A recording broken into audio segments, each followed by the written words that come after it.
Бисмилля ар-Рахман ар-Рахим. Мы с вами начинаем наш урок. Продолжаем нашу тему ад-дарурат. И чтобы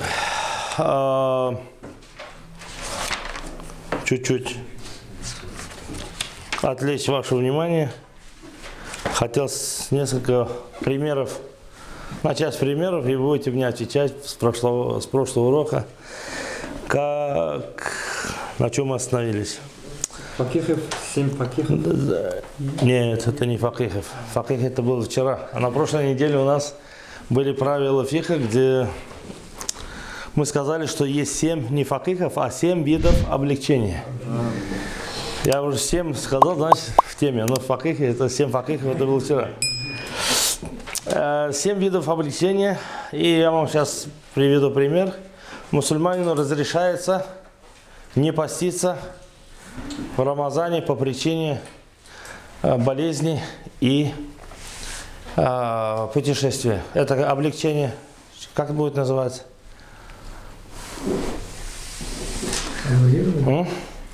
Нет, как аннулируется? У него Рамазан аннулируется? Нет, ураза аннулируется? Нет. Откладывание, да. То есть разрешение, откладывание будет. Отлично. Мусульманину можно давать закят пораньше. Увидел случай, что закят можно дать. Это будет, наоборот, как опережение. Опережение ситуации, да? Мусульманину разрешается кушать свинину. Это значит что? Нет, мне понятно. Облегчение в виде разрешения. Тахфиф рухса. Да? Будет у нас тахфиф рухса. Разрешение. То есть ему разрешается. Мусульманину разрешается пить вино. Тоже разрешение.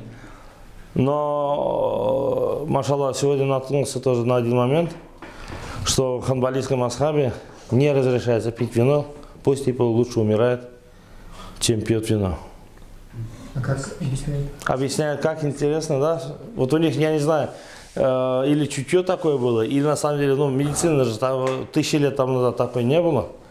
Они сказали, что человек, если употребляет спиртное, то ему в 3 раза больше нужно будет воды, чем в обычной ситуации. То есть шанс или вероятность его спасения без употребления вина в 3 раза больше, чем он будет употреблять вино.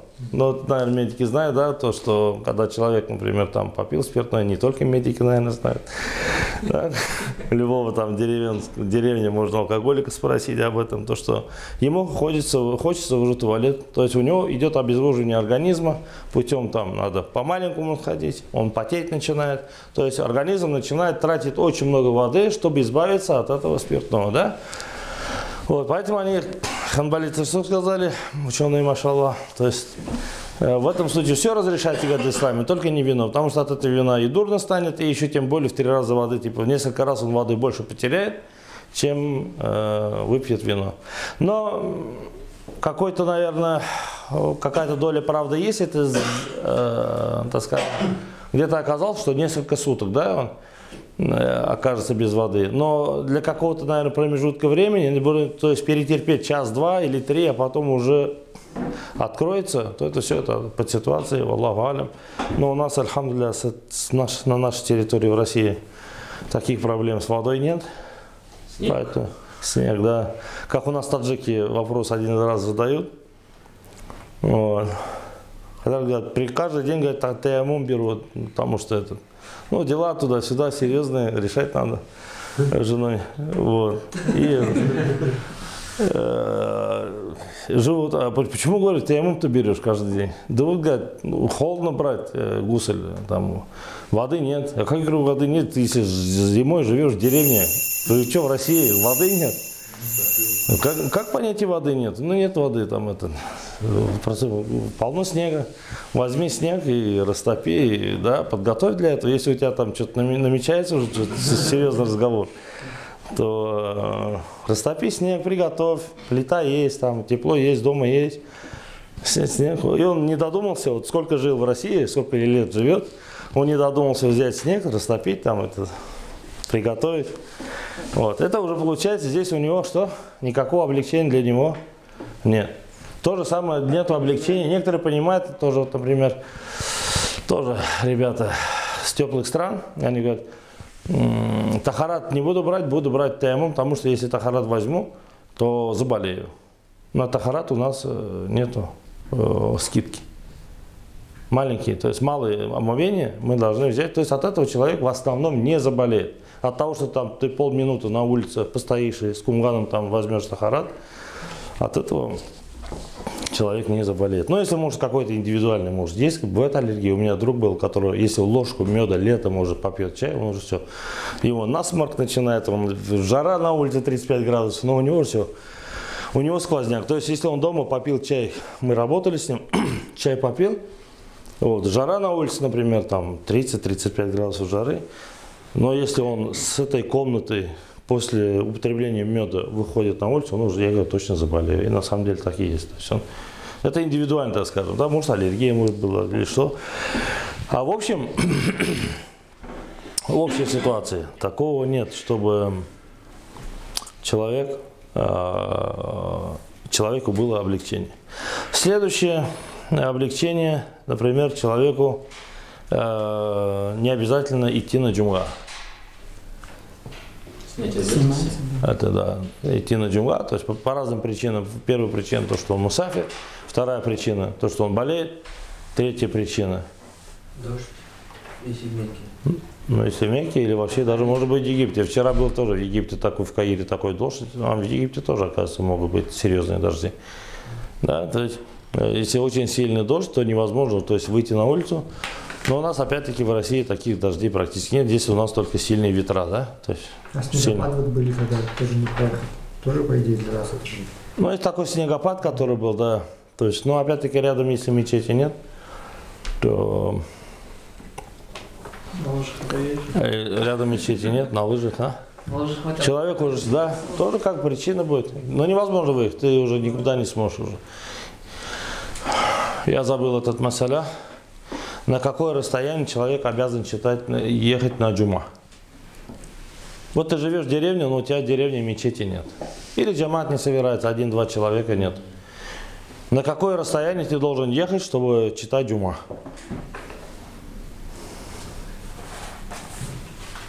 Ну, 80 километров. Если дом, значит. Если уже 80, да. Если мусафир, там уже ты мусафир, ты уже не обязан. До 80. Один из ответов, да. Один из ответов, если ты уже как бы мусафир ходит, то есть 80 километров, да, 89, даже 90 километров. 90, если ты за 90 километров живешь в такой местности, то уже как бы, если в радиусе меньше 90 километров, то тогда ты обязан, да. Если у тебя что? Есть машина. А если нет машины? Ну, нету ни машины, трактор только. Или мотоблок. Ну, колхозник живет, там у него только такая техника, которая... Нету машины. Вот. А тогда что делать? Тогда говорят, раньше в классических, так скажем, в классических книгах пишется, или ученые говорят, что если человек с утра выходит после утра намаза, если достигает этого намаз джумга, то тогда он обязан. Пешком даже? Да, то есть или пешком, или что-то машакка. Ну, неважно, пешком или как-то это, или на лошади, да. Это один из ответов. 5 часов получается, 25. Где-то, да, 5 часов надо, это, да, 25 километров получается, 20-25 километров. А? Летом. А зимой, во время снегопада вообще уже там. Это тоже как бы неполноценный ответ, да, потому что не все могут вот так себе позволить пешком идти по 5 часов. У тебя же придешь, ты уже свалишься просто. И потом 3 дня уже отпуск надо будет брать. Да? Возможность доступа на вертолету или самолету. Да. Поэтому здесь говорят, что некоторые говорят еще объяснение, время одного намаза, если пешком идти. Время одного намаза где-то 1,5-2 часа. То есть, если 1,5-2 часа человек может идти, то есть сможет достигнуть джумга, тоже и обратно прийти уже успеть на Махшам, например, до окончания этого дня, сможет вернуться домой. Это тоже один из вариантов. Но в наше время сейчас уже или группируется, или попутки, все равно где-то что-то уже... Вопрос такой уже, так скажем, тоже очень редкий или практически уже в наше время Такого нет. Ну, Татарстан, да, если чтобы не другой регион. Да. Ну да, я про Татарстан не говорю, я вообще, в общем, все части. Так, мы продолжаем еще. Аль-Машакка. У нас правило было Аль-Машакка тутажливу тасир, да?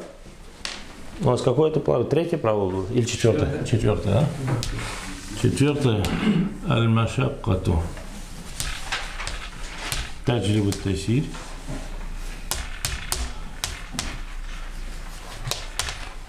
Сложность. Сложность требует облегчения. Сложность требует облегчения. То есть в исламе любая сложность, которая... То есть сложность не в исламе, не в религии, а сложность в жизни. То есть жизненная ситуация, когда усложняется, когда жизненная ситуация появляется уже какая-то сложность, то ислам уже идет навстречу с облегчением. И виды облегчения мы с вами сколько взяли? 7 видов облегчения мы с вами взяли, которые ислам предоставляет, разные виды облегчения, то есть в 7 видах для жизненной сложности. И мы тайсир с вами облегчили. А сейчас нам надо разобрать, что? Хотя можно было с этого начинать. Аль-Машакка. Сложность. Что такое сложность? Сложность делится на 3 вида. Первое.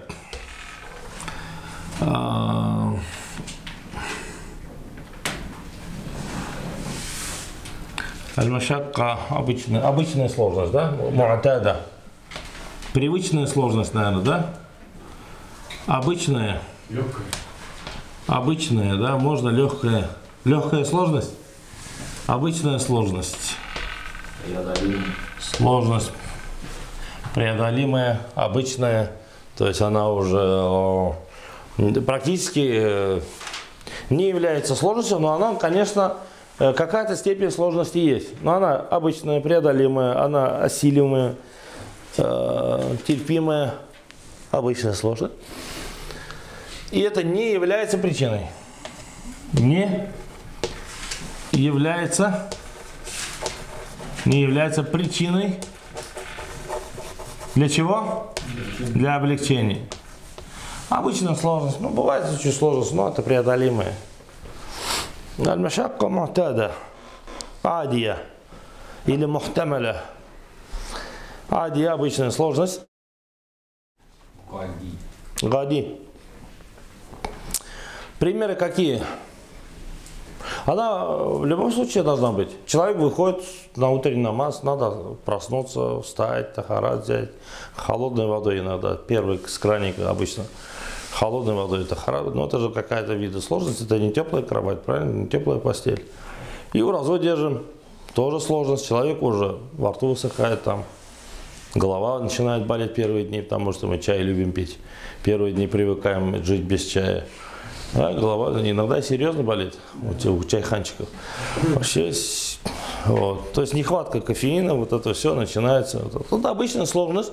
От этого практически ничего не происходит. А те, которые любят курить, тоже у них свои сложности, да?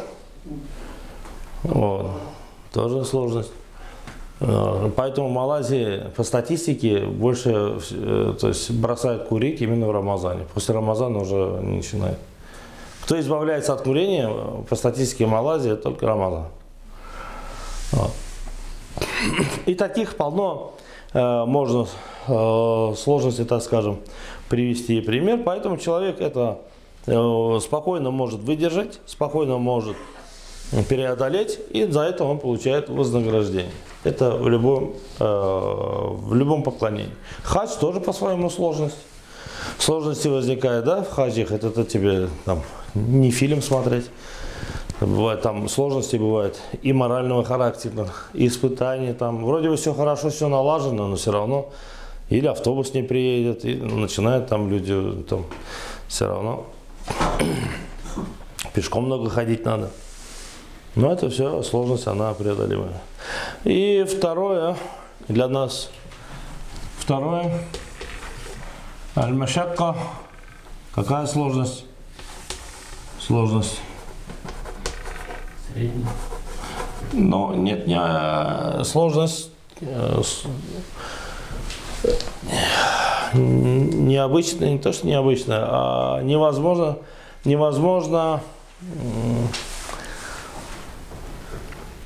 трудно преодолимое, так скажем, или очень трудно преодолимое.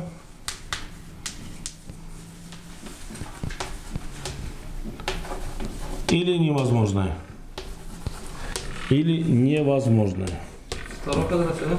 Нет, да, это второе. Это они, так скажем, между ними третье будет что-то между ними. Очень трудная сложность, очень трудно преодолимая сложность или невозможная. Вот здесь ислам и подключает свое облегчение. Ислам подключает свое облегчение. Невозможно, это, например, во время голода кушать что? Ну, невозможно, все, голод. Разрешается кушать что? Свинину. Разрешается, нету воды, уже брать тахарат. Ну, нет воды, все, сложность она появилась, уже нет воды, невозможно найти воду. Или же, возможно, но непонятно где, ее искать надо, но еще когда найдешь. Вода-то есть она. Копнешь метров 40, вода появится. Вот и копать надо же 40 метров. То есть она очень тяжело ее достать, поэтому здесь в ислам не возлагает на человека такие большие, нетрудно преодолимые задачи, поэтому здесь уже облегчается. И третья сложность, средняя сложность.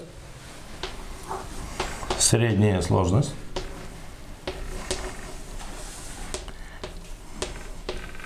Вот это самое здесь, так скажем, средняя сложность по ситуации, и для человека тоже будет трудно выбрать. Здесь каждый человек сам себе судья. И для кого-то это на самом деле, для таджиков, например, это нерешаемая задача, а для татарина это что? Спокойно можно выйти и там на снегу полежать. Да, то есть для него это рахат, хорошо, а кому-то там уже грозится смертью, да? Или у него кажется, что это все тяжело. Вот эта сложность, она будет казаться или решаться индивидуально. Например, во время уразы у кого-то голова болит, он уже таблетку принимает, потому что говорит, терпеть не могу. А кто-то привык к таким болям уже, то есть болит, так болит, ладно, пусть болит. И он держит уразу. Поэтому два человека, они оба будут правы перед Аллахом. Тот человек, который терпит, и для него уже, так скажем, это уже ситуация знакомая и понятная. То есть, а для кого-то или это первый раз, или вообще он первый раз сталкивается, или для него как-то еще морально для него тоже тяжело, что такие боли наступают. Думает, что он умирает. Вот, и начинает уже пить лекарства, он портит себе уразу. И для него облегчение будет причиной, а если человек будет это держать для него, это будет не являться причиной. Как один студент в Медине рассказывает, когда жена родила, говорит, на 2 недели пропала. Ну, на уроки не ходила. И когда через 2 недели приходит на урок, это по нашим меркам нормально, уж через 2 недели. Ее так отругали в Мединском университете. Говорит, куда пропал? Говорит, родила. Ну что, говорит, а кто у нас не рожает? На 3-й день надо было прийти на уроки уже все. Женщина, арабки, ну что такое, кто у нас не рожавший? Все мы рожавшие, знаем, что это такое. Не надо 2 недели пропадать, 3 дня максимум. В следующий раз будешь иметь в виду. В тот же день выписывают. Да. Да у нас тоже что, рожали на поле раньше женщины. И через 2-3 часа полежали и все. Потом уже работать, идут дальше. А сейчас у нас отпускные, декретные, там эти, на 9 месяцев, там, на 1,5 года. Все обеспеченные. Да? То есть мы это видим. Вот это называется средняя сложность в исламе, поэтому средняя сложность, каждый будет отвечать перед Аллахом, и каждый индивидуально все это подходит к этой сложности. Где-то оно вообще для кого-то радость, а для кого-то это вообще кажется смерть. Вот разногласия в масхабах возникают вот здесь. Вот и мазхабы здесь появляются. Это не от хадиса зависит. Это не от Корана будет, или там аят, да? Это средняя сложность, сложность разных ситуаций, разных жизненных ситуаций. Какой-то мазхаб это все разрешит, какой-то мазхаб это запретит. Как, например, у нас сейчас идет вопрос с кармином. Да? Для кого-то, например, кармин из красных жуков, которые изготавливают. Да? В каком-то мазхабе макрух, в каком-то мазхабе это вообще халяль. В маликийском мазхабе все, что движется, все халяль. Кроме свинины, кроме там, хищных животных, да, там, некоторых. И все. Ну, кроме там нескольких вещей только, которые харам. Остальное все жучки, тараканы, все это нормально. В ханафийском наоборот, так как ханафийский мазхаб, они в основном при халифах жили. Жили багдадский халифат, османский халифат, индийский халифат. Они все, там разные халифаты берешь, там в основном были ханафиты. Поэтому элита ханафиты, они не могли себе позволить кушать каких-то тараканов или это, поэтому они, даже в ханафийской книге пишут, что ты должен менять жене гардероб каждые полгода. Там. Они там жили при таких, конечно, там потом отвечать так хорошо, что там менять гардероб, там слугу предоставлять и еще что-нибудь. В ханафийских книгах вот этих фетнов. А маликиты, лишь бы там в Африке, лишь бы выжить, там какие там гардеробы менять. Вот вам и мазхабы. То есть появляются разногласия из-за того, что мы живем все на разных уровнях. Если в Испании, в Андалусии там одни вопросы поднимались, да? Как освободить ли раба, или деньгами дать, или золотом давать, или другим, то другие вообще были заняты другими вопросами. Как бы Багдад защитить, как города, лошадей запретить, как города защитить. Поэтому вот эта средняя сложность, она и очень много повлияла на то, что в исламе появились разные вопросы, разные ответы из-за того, что ученые, вот даже по поводу вина, о котором мы говорили, да, вроде бы по одной ситуации вино разрешается, лишь бы надо спасти жизнь человека. А аль-факихи говорили, что он потратит влаги больше, чем приобретет смысл от этого, то, что он прибудет. Поэтому сложность у нас обычная, которую мы можем вытерпеть, она не является уважительной причиной для облегчения. Потом очень трудная сложность или невозможная, она напрямую связана с облегчением.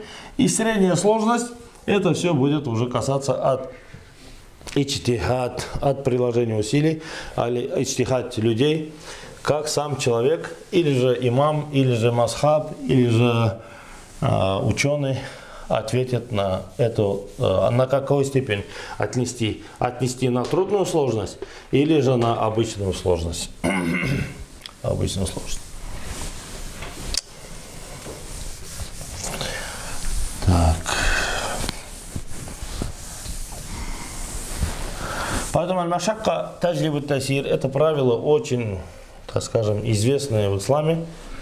Известный ислам, потому что цель ислама, на самом деле цель религии, это облегчать людям ситуацию. Облегчать не религию, а именно ситуацию, в которой оказались в сложной ситуации сами люди. Следующее правило, тоже из этой категории. Так, у нас 5-е правило. Это надо выучить. Аль-амру ида дака иттаса. الأمر إذا ضاق اتسع وإذا اتسع ضاق اتسع ضاق.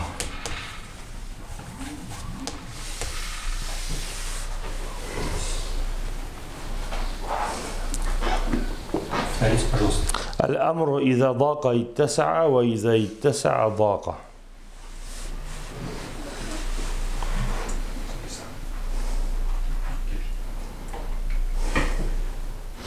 الأمر إذا ضاق اتسع وإذا اتسع ضاق.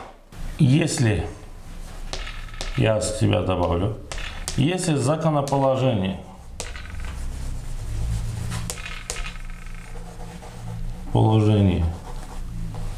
сужается.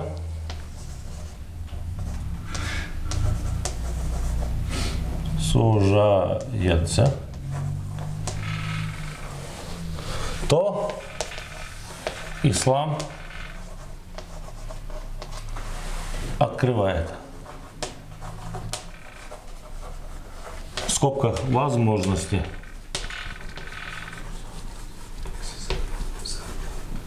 Возможностей. А если, то есть законоположение раскрывается или раскрывается. Ситуация отличается. Если да, то если открывает возможности. А если ситуация усложняется, так, наоборот, если ситуация, да, если ситуация, да, ситуация облегчается, то ислам сужает.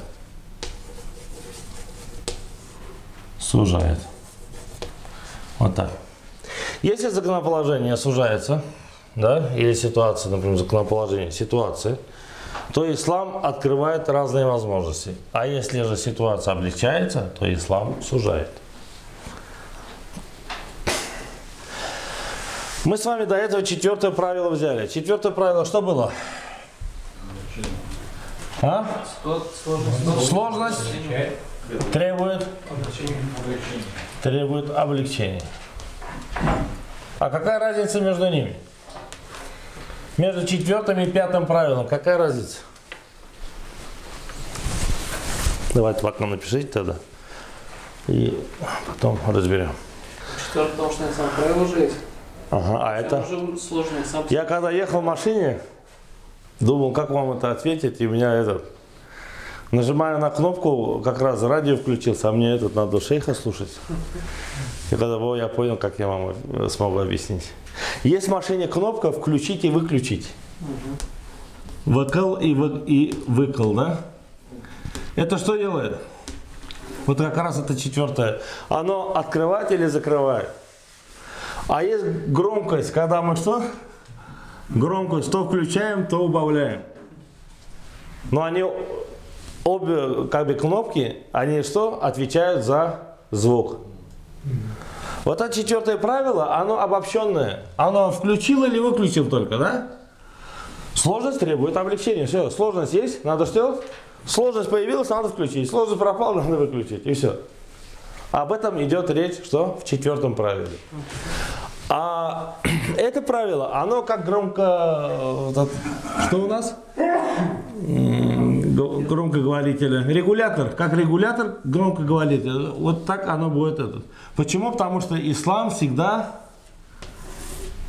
будет нас вести по какому пути? По серединному пути. В машине дети шумят, Коран включаем побольше. Перестали шуметь, да? Ставим поменьше. Вот это правило. Аль-амру иза иттаса, иза дака иттаса.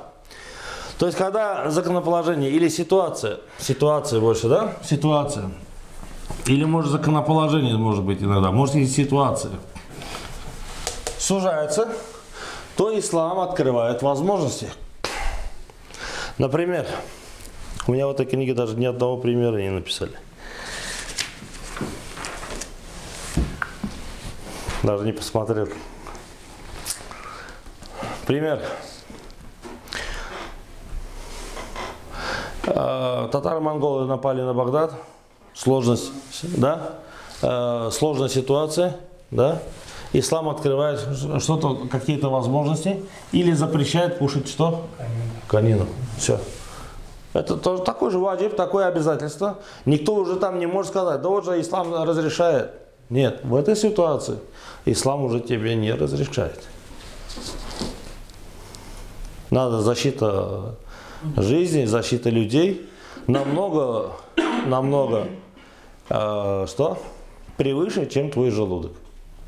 или твой каприз. А твой желудок ты можешь кушать там, траву можно кушать, гусей можно кушать, курицу наконец-то в конце концов, но не конницу.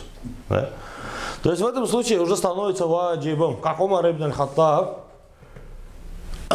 что сделал? Когда после того, как мусульмане открыли для себя новые земли, римские империи разные, да, от римских империй, и очень много что женщин начали жениться на ком? На светловолосых, голубоглазых женщинах, и в Медине начали оставаться кто? Арабки местные, которые уже не выходили замуж. И тогда, когда лямру изаиттаса, когда уже ситуация облегчилась, разные есть для мужчин, что сделал?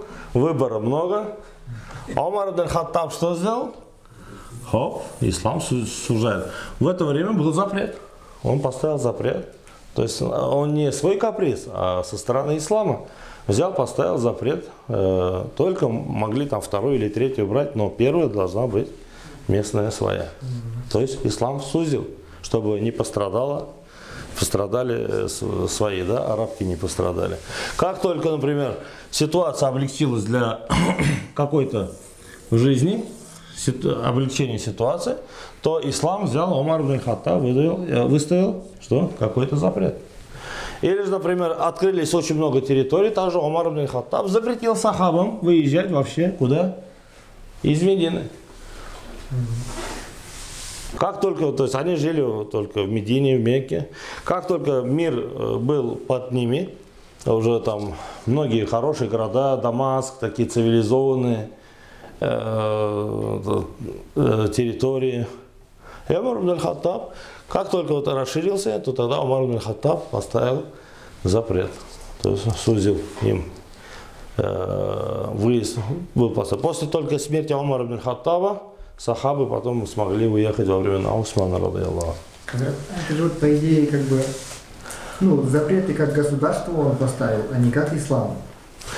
Это поэтому называется и фетвы. Это все связано с фетвами. Фетвой или государством, так же, как и, например, с лошадьми, так же и как с мужчинами, или, да? Это не является то, что он изменил законоположение. Например, раньше можно было во время пророка саллаллаху алейхи ва саллям, и пророк саллаллаху алейхи ва саллям из денег закята давал мушрикам или неверующим деньги закята, чтобы они не трогали мусульман или не убивали мусульман. Почему? Потому что ситуация была какая?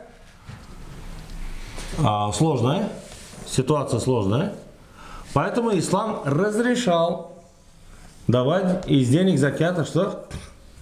Из денег закята им давали, чтобы они не трогали мусульман. Потому что необходимость, да. А Умар ибн аль-Хаттаб, то же самое, когда уже сказал, потому что ситуация облегчилась, и сказал, что сейчас мы уже, наоборот, первые люди уже, то есть все уже боялись во времена Умара ибн аль-Хаттаб. Не мусульмане боялись уже, а мусульман уже начали бояться, да? Как вот он, да? Папа говорит, давай заведем кота, говорит, да?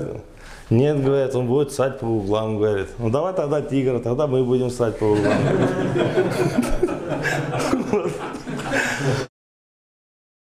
Вот это правило, вот как раз, вот эта ситуация, да, то что когда жизнь тяжелая, то действует одно законоположение. Умар ибн аль-Хаттаб, когда уже мусульман начали бояться, он сказал, зачем давать деньги закята, деньги мусульман, деньги тратить на туда, куда уже не положено. Тогда пусть кто хочет принимать, пусть принимает, нам некого бояться, а кто пусть не принимает, то пусть не принимает. Все это, да? А сейчас, поэтому законоположение, то есть третий пункт Корана, валь-муаллафати кулюбухум, да, это лиль-фукара валь-масаки. А четвертый, первый фукара, бедные, неимущие, те, которые работают на этот фонд, то есть в этой организации.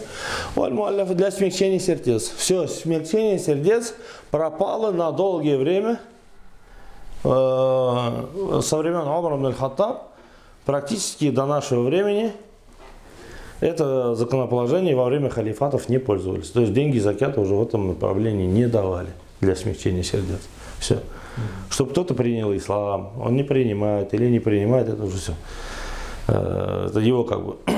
Некоторые говорят, что в наше время, пока мусульмане находятся в таком униженном состоянии, типа можно обратно возобновить, как Юсуф Кардави говорит, что можно из денег закята давать, что в Африку, например, какую-то благотворительную помощь там помочь, можно давать каким-то организациям из денег закята, чтобы они пропустили продукты питания или что-то, чтобы помочь там мусульманам с этим пропитанием. То есть это как в каком-то частном случае этот закон можно использовать. Вот. Еще пример. Кто сможет мне помочь с примерами? Когда ситуация у нас усложняется, то ислам что облегчает. Или, например, ситуация. Да, фетва была, типа, жениться только на мусульманках. Ну, не на людях писания, а только на мусульманках. Может, в России, по-моему, в МРФ издавали. Может быть, что, да. Как бы для сохранения тоже семьи.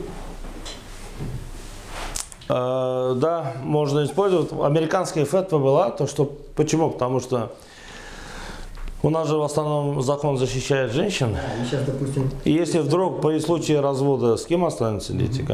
Понятно, когда если бы закон защищал мужчин, тогда мы могли сказать, можно, пожалуйста, брать из людей Писание. Почему? Потому что в любом случае дети будут с отцом и будут воспитываться как в мусульманских семьях. Но из-за того, что опять-таки закон на стороне женщин, тогда уже брать уже нельзя. Видите, как будет фетвы меняться из одной ситуации в другую. Из-за понимания. Мы когда вот тоже сидели в Мекке, так разговаривали с шейхами. Один шейх моему другу задает, нашему имаму, сейчас зеленодольский имам, и его спрашивают, мясо, говорит, из России кушать можно? Говорит, нельзя. Правильно, Ахсан, правильно. А мясо, говорит, курицу из Франции кушать можно? Говорит, нельзя. И шейх на него там начал кричать, вот как ты можешь, они же люди Писания, о чем, говорит, наши русские, чем хуже французов? О чем мы русские, чем хуже наши русские, чем хуже французов, если и они христиане, и наши христиане. То есть понимание шейхов, или когда дают фетвы, когда дают решение вопросов, они что говорят? Они ссылаются на то, что это Советский Союз, там атеизм или что-то. Они еще живут на другом понимании, и вот от этого понимания все это меняется и ответ. И когда наши кто-нибудь там задает через интернет вопрос, в основном шейхи, как бы знаний у них большие не были, они не могут понять ту ситуацию, чем мы живем, или в той ситуации. Они приедут сюда, посмотрят, и у них фетва меняется. Имам Шафи, когда поехал в Багдад, в Ирак, у него был масхаб почти такой же, как и у ханафитский. Как переехал в Египет, там другой масхаб. Поэтому самая первая причина разных ответов – это аль-би'атуль мухита. Аль-би'атуль-мухита. Самая первая причина, почему меняются ответы, это территориальное положение. Территория. И нельзя просто так задать вопрос по интернету и получить ответ, потому что он до конца не может понять. И тогда мы шейху объяснили, что русские ничем не хуже французов, или французы никак не лучше, чем русские. И тогда он понял, и тогда согласился с нами, да, оказывается, вы правы, что никакого забоя нету, как в России. Ни с бисмилля, ни имени Аллаха нету ничего абсолютно. Просто там какой-то там бездельник нажимает на кнопку, что во Франции, что в России. И отсюда уже кушать нельзя. Все, на этом уже понятие уже изменилось. Так же, как Шафига. Шафига сначала вынесли один приговор, когда он оказался в Багдаде, договор поменялся. Да, да, приговор. В Мекке ему была смертная казнь, а в Багдаде уже отменили. Вот. Ну там Мухаммад Хасан Шайбани, министр юстиции, конечно, если министр юстиции подключится. Вопрос решается по-другому. Ну, этих примеров, если посидеть, вообще очень много привести на это. Да? Примирение братьев, собрать примирение братьев тоже. Нет, собрать примирение, ну, это как бы это, жизненная ситуация. Что можно оттуда разрешить при примирении? Обман. Обман? Да, вот это да. То есть, сложные ситуации, они чуть ли не до драки, до убийства, можно что? Обман разрешается, да? Ахсан, машаллах, баракаллаху фик. Прекрасный пример. То есть, уже здесь, если пахнет кровью, или там дракой, или чем-нибудь, и здесь что? Ислам что разрешает? В 3 случаях что? Собрать. Это отличный пример для понимания. Все, они подружились, чай пьют, уже сказки, байки уже обманывать нельзя. Сказали правду опять. Да, все. Сказали правду, я правду все начинаю. Да? Отличный пример, машаллах, да, вот насчет этого. Это как я вам говорил, что как, если это включить и выключить, это правило говорит, да, что сложность появилась, надо найти облегчение. Все. А это вот как громкоговоритель, будем постоянно, ислам постоянно вот так людей ведет по прямому пути, посередине, не прямой путь, а именно посередине, чтобы люди не уходили ни в сложной ситуации, и через облегчение тоже они что? Чем больше денег, надо больше платить закят, да? Нету денег, не платишь закят, тоже пример. То есть, нет денег, то есть ситуация тяжелая, ислам говорит, не плати закят. Деньги есть, деньги появились, денег много, плати закят. Хоп. И как он постоянно будет и человека вести именно по середине, по золотой середине ислама.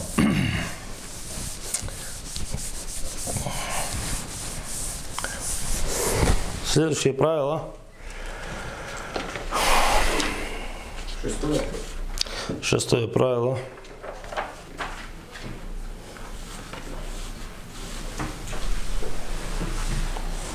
Ат-тахарри яджузу, 6-е правило. Ат-тахарри яджузу фи кулли ма джаввазатху дарура.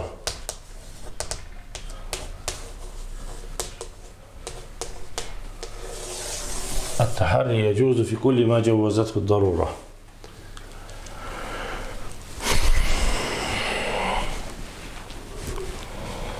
Применение выбора. Применение выбора разрешается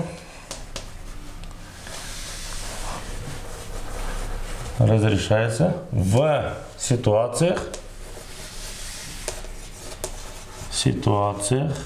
ситуациях необходимости.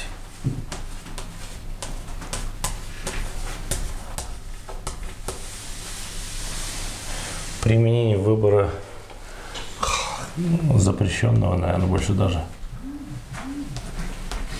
Запрещенного. Так. Применение выбора запрещенного ат-тахарри разрешается в ситуациях необходимости. Это маленький харам, большой харам, это уже другое правило. Выбирается между двумя злами или между двумя харамами запрещенными выбирается более или да, которые менее харамные, а здесь другое.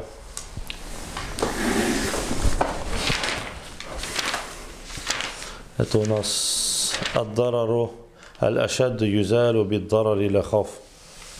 Большой вред убирается или да, заменяется меньшим вредом. Есть такой пример, да, если, например, животное засунуло в кувшин, не в кувшин, а в сосуд, что и здесь уже разбирается, зарезать корову или разбить сосуд. Если ваза, например, очень дорогостоящая, лучше корову. А если, говорят, ваза такая простая, тогда уже вазу. Да? В экономических целях, да? Человек уже выбирает, смотрите, что дешевле будет. Такой пример. А из жизненной ситуации, может, таких много у нас, мы как бы применяем, да? Что лучше сделать? Китайскую запчасть купить или же оригинал, да? Об этом же мы думаем. Написали, да? Это хали применение выбора запрещенного разрешается в ситуациях необходимости. Я чуть-чуть посижу. Когда, например, у нас нет ситуации необходимости, то мы там не выбираем. Например, лежит у нас, ну, бывает в таких семьях, да, семьи, где живут, так скажем, соблюдающие мусульмане и не соблюдающие. Зарезали колбасу, мусульманки, и положили в холодильник. И там папа, который не соблюдает, откуда-то привез колбасу, тоже зарезал, туда же положил. Две колбасы, одна халяльная, другая не халяльная, харамная. И не знаем, какую из тарелки уже взять, или там в одном холодильнике, да? Что делать? Не есть колбасу. Оставляем папе. Не есть колбасу. Папе колбасу оставляем. Папа забирает все, называется, да? Да, потому что и там будет кушать папа, да? Вот. В этом, а? Свою колбасу наряд, папе выкинуть. Вот. Чтобы не видно было. В этом случае права выбора у нас нет, получается, мы просто здесь что? Да. Любое сомнительное мы оставляем, мы не выбираем. Вот применение, не применение. Мы в таких ситуациях любое сомнительное мы оставляем. У нас принцип ислама какой? Если мы сомневаемся в чем-то, то мы это оставляем. Но ситуация у нас не оставляет право выбора оставить. У нас заставляет выбрать. Оставить не так все просто. Оставить нет у нас возможности. Оставить нет у нас что? Ситуация такая, что оставить не получится. А? Но некоторые, как Мухаммад ибн Сирин, мы же, да, разбирали, что он в тюрьму сел на несколько лет из-за оливкового масла, которое партия оливкового масла была испорчена мышами у продавца. И когда они уже взяли, мы, если говорят, вернем, конечно, в этой ситуации он должен был, любой из нас, что бы сделал? Он бы вернул. Я бы вернул. И вы бы тоже все вернули. Аллах согласен, да? Любой, когда изъяном мы приобретаем в магазине какой-то товар или у кого-то товар, если он неисправен или что-то, мы сразу бежим, чеки доставляем, находим и возвращаем товар продавцу. Но Мухаммад ибн Сирин так не сделал. Он сказал, если я верну продавцу, то он будет кормить этим наджис, этим маслом, уже полгорода накормит этим маслом, и все будут в хараме. Весь город будет в хараме жить. Говорит, харамное масло съест. И он взял этот весь долг на себя и сел в тюрьму на несколько лет. То есть оставить, он вообще применил, что не выбор, а применил в этой ситуации, оставил все на себя. То есть не кому-то оставил, все свалил на себя. А в ситуациях необходимости, например, когда уже есть халяльная курица, есть харамная курица, но мы не знаем, какая из них. В обычных случаях мы оставляем собаке, выкидываем все, обе курицы. А если время голода, то тогда уже что? Во время голода мы стараемся что сделать? Найти или хотя бы применить выбор, чтобы хотя бы на 50% попасть куда? Халяль. На 50%. Поэтому применение выбора в необходимых ситуациях мы уже, если есть у нас харамные и есть халяльные, но не знаем, в простой ситуации мы бы это оставили, а в случае необходимости мы стараемся найти хотя бы на 50% попасть именно на халяль. Но не всегда это может быть с харамом связано. Вот, например, одна вода чистая, другая где-то собака там попила или что-то, одна наджис. Находимся в пути или где-то в лесу или что-то там, ну, невозможно, далеко от воды. И знаем, что рядом обычно может охотничья собака есть, да? Но не знаем, откуда-то попила уже. Или попила, или не попила, но она была открыта, но, скорее всего, уже попила, потому что собака рядом у охотников, вода рядом, наверное, попила, но в этом случае уже человек применяет что? Ну, смотрит, какая может тронута, не тронута, слюна осталась, следы там или что-то, или которая более, например, защищенная, или которая более открытая. Вот тогда уже человек применяет, да, оценивает, в этом случае уже смотрит, более, так скажем, чистую воду себе ищет. Понятно, да? Еще пример от нас. Что еще можно привести в случае необходимости? Право выбора.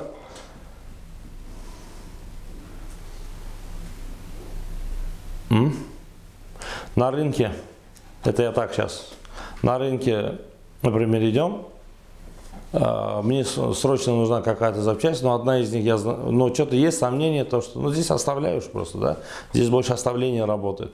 Я сомневаюсь, что это у него, я думаю, что это, ну, по одежде, по разговору, думаю, что он где-то своровал просто это, например, или часы, или там iPhone, или да, или что-то предлагает, то в этом случае что мы или оставляем, в этом случае мы оставляем, здесь не выбираем. Это больше оставляем и идем уже к другому. Нет, это у нас оставление идет.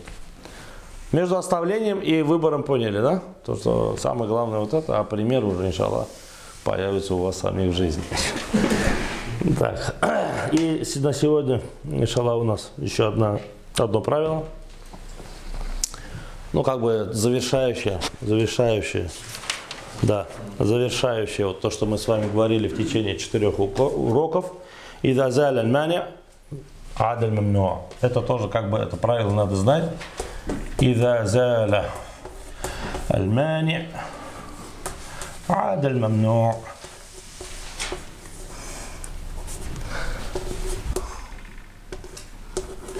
إذا زال المانع عاد الممنوع.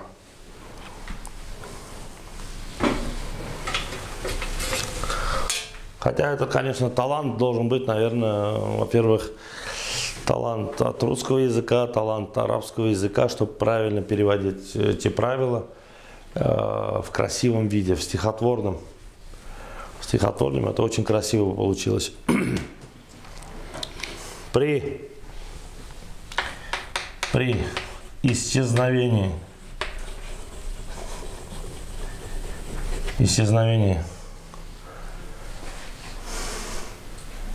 причины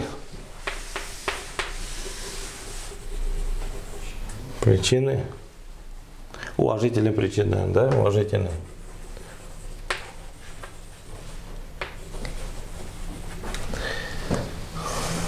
Уважительные причины. Возвращается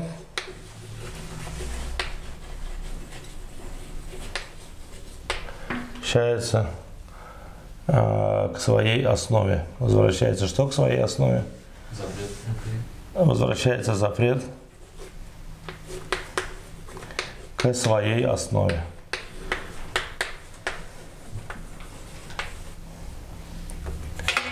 При исчезновении уважительной причины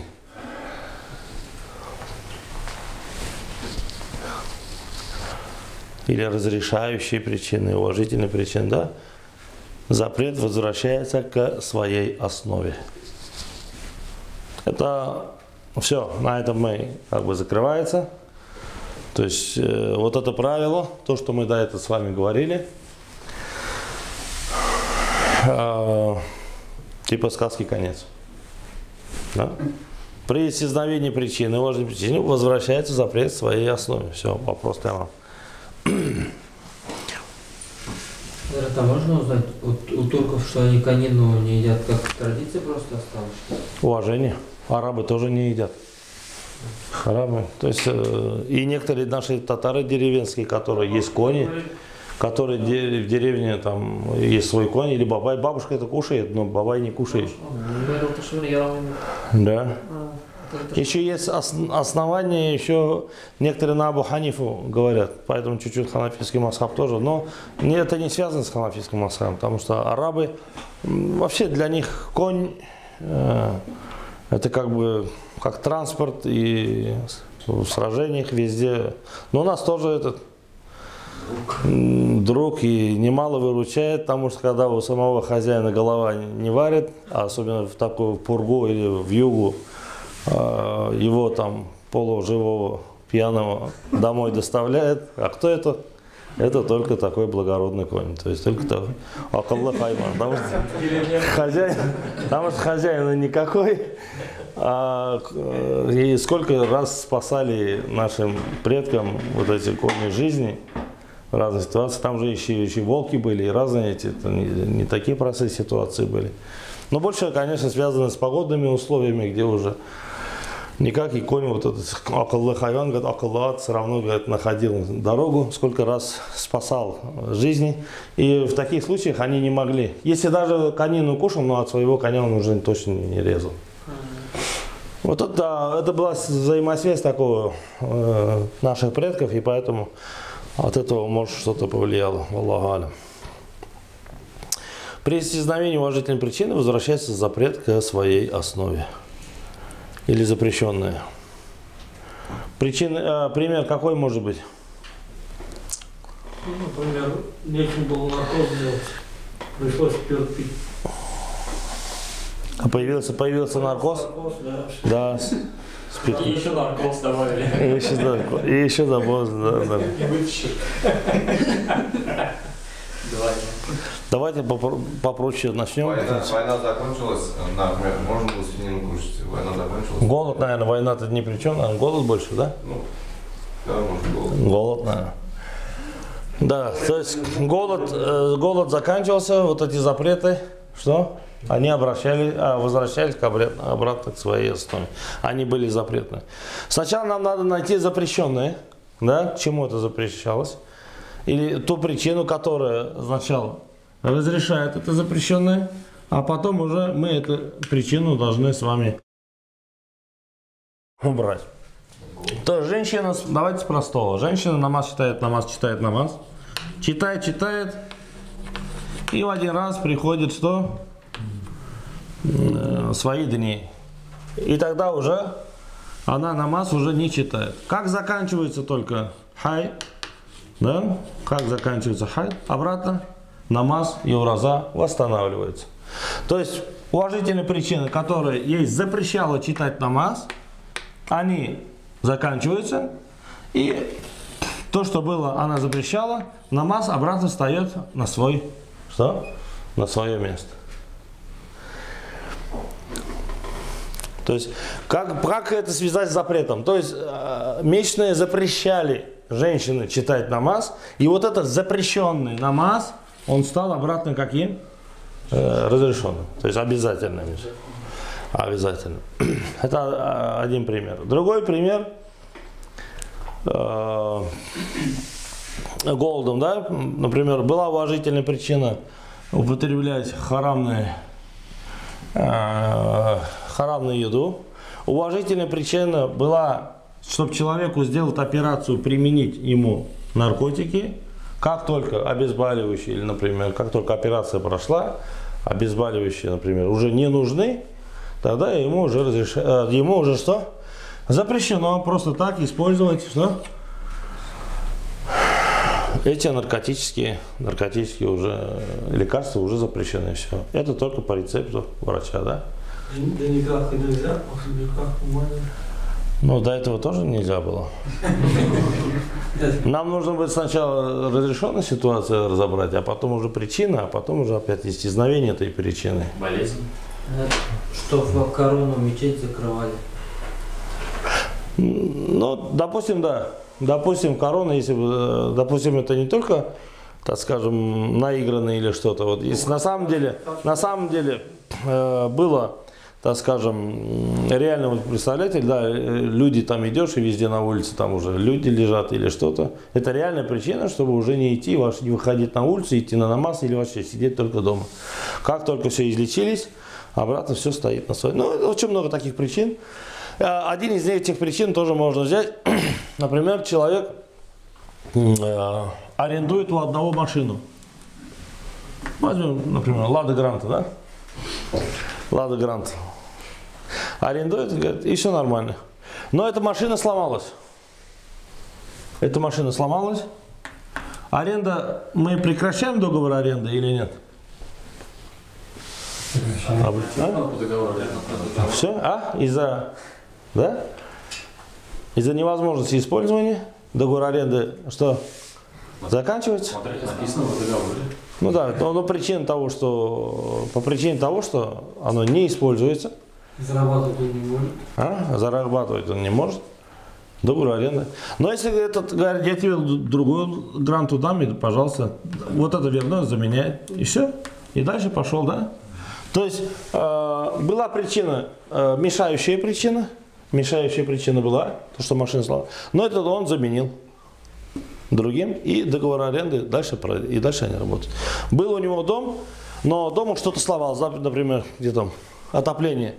Сейчас зимой отопление сломалось, говорит, извини, я не могу жить у тебя в этом таком доме. Говорит, есть у меня дом, посмотри, все нормально, нравится, пожалуйста, там живи, я пока здесь ремонт сделаю. Да? То есть здесь договор аренды не нарушается, а все это продлевается. Как это связать? Если то есть вопрос, если решается, и та причина, которая есть, она решается, то все становится на круги своя. Да? На этом мы с вами, иншаллах, на этом правило, и это правило у нас. То, что мы с вами 4 урока говорили, этим правилом мы завершаем, но этот раздел у нас еще имеет продолжение, Аллах беса. У нас еще впереди около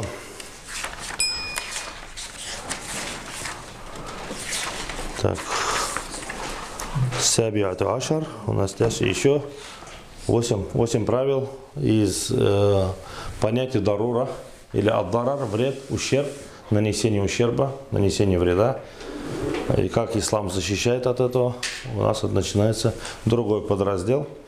Именно сам ущерб, иншаллах. Если мы с вами необходимость разбирали, в основном необходимость, следующий урок, иншаллах, будет про нанесение ущерба, вреда.